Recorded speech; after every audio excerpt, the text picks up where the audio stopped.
There are business buyers who actually manage to waste money when they buy a business. Yes, they waste money. How do they do that? Why do they do that? And how is it that you can not waste money when you buy a business? Well, I've been a business broker for 20 odd years, and I've seen this time and time again.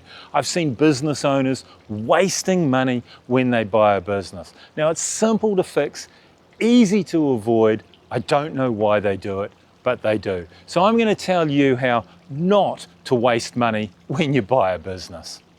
So back in the 90s, there was a TV show called Tool Time. I don't know if you remember it, but it had Tim the Toolman Taylor. Now, Tim was a home handyman. He had his own tool TV show, and he was clearly the worst home handyman. Well, the worst home handyman. Well, unfortunately, I make Tim look good. I am the worst handyman that you've ever seen. My wife has banned me from owning power tools. She said it's just too destructive around the house and I make too much of a mess. She's not wrong, I might add. So the point is that whenever I did, and I love doing home handyman things, it was great. I had my power tools and my screwdrivers, and I'd be fitting one of those and I'd be taking one of those off, and my wife would be looking on just shaking her head. I'd finish what I was doing. I'd make such a total mess of the whole thing that she would have to call someone in to fix what I did. So not only did it cost me to do it, because I went out and bought a whole lot of things that I thought I needed, I did the project. I made a dog's breakfast of it. I simply got it wrong. I didn't have the skills.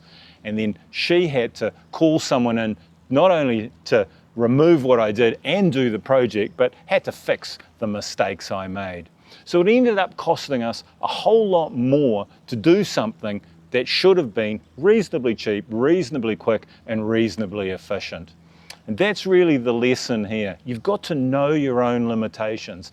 Yes, I know in New Zealand we love that number 8 wire culture, and we can do anything and we'll have a go at it because Kiwis can do. But sometimes it's not a good idea. Sometimes doing it yourself costs you more money than you save. And buying a business, well, that's a perfectly good example of something that can cost you more money than you can save.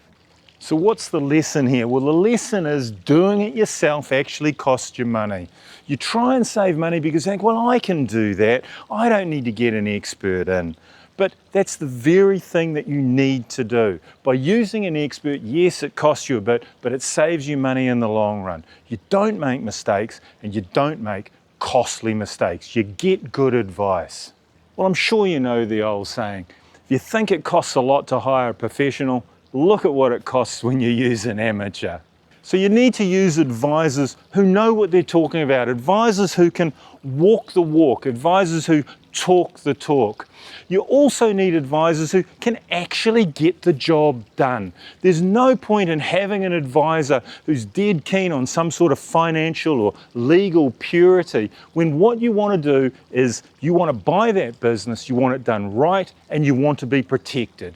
So good advisors, they'll get the job done and they'll protect you in doing their job and getting you what you want. Good advisors protect you and get the job done. So if you're liking this video, and I certainly hope you are, there's a button made just for people like you. It's called the like button. It's just down there. Give it a click. There's also the thanks and the subscribe button. Hit any one of those. Much appreciated. Now, back to telling you how not to waste money when you buy a business. Look, if you need some advisors and you're not sure who to call, drop me a message and I'll send you a list of advisors that clients of mine have used in the past and they speak highly of. So if you're looking for some good advisors, just drop me a line and I'll send you a list to choose from. So now you know how to avoid wasting money when you buy a business, but do you know which month of the year is the best month to buy a business? Yep, that's right. There is one month of the year, perhaps two, that are the best months to buy a business. To find out what they are, have a look at that video up there.